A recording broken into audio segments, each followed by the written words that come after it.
The hardest goodbye isn't the one where they leave, it's the one you caused, because you couldn't believe someone could stay. It started on a rainy afternoon, the kind where time slows and conversations feel heavier. A friend had dragged me to lunch at a noisy little diner. People laughed, plates clinked, and in the corner booth he sat, unassuming, barely speaking, until he laughed. Not a polished, curated laugh, a real one, unexpected. And somehow it made everything else blur out. His name was Noah. He didn't try to charm me, he just listened, not to reply, but to understand. A few days later, he sent a photo, a silly beagle keychain with a short message, "Made me think of you." I smiled, then brushed it off. Not because I didn't care, I did, but because something in me didn't feel ready to receive something so gentle. I had just clawed my way out of a relationship that looked perfect from the outside, but left me quietly unraveling inside. It wasn't a dramatic breakup, no betrayal, just a slow erosion of self. So when Noah came along, steady, sincere, asking for nothing, I didn't know what to do with it. He didn't push. He'd just send me songs he thought I'd like, ask how my day was, make space without expectation. Eventually, I said yes to dinner. A cozy little place with candlelight and clinking glasses. He held the door, kept his phone away, looked at me like I was someone worth hearing, and I panicked. I'd learned to associate love with effort, uncertainty, overthinking, but Noah offered something else, something terrifying in its simplicity: peace. So I held back, laughed at the wrong moments, changed the subject when things got real, hid the parts of myself still bruised. He noticed. Of course he did.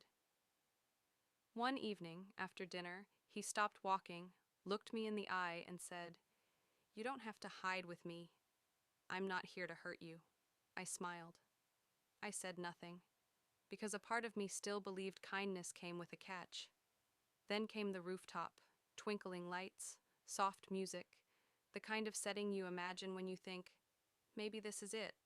He reached for my hand, asked how my week had been, and really listened, like my voice was the only thing that mattered in the world.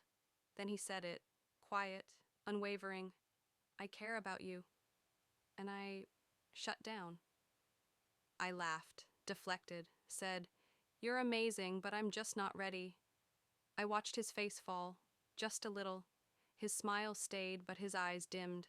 He nodded, paid the bill, and before leaving said gently, "Take care of yourself."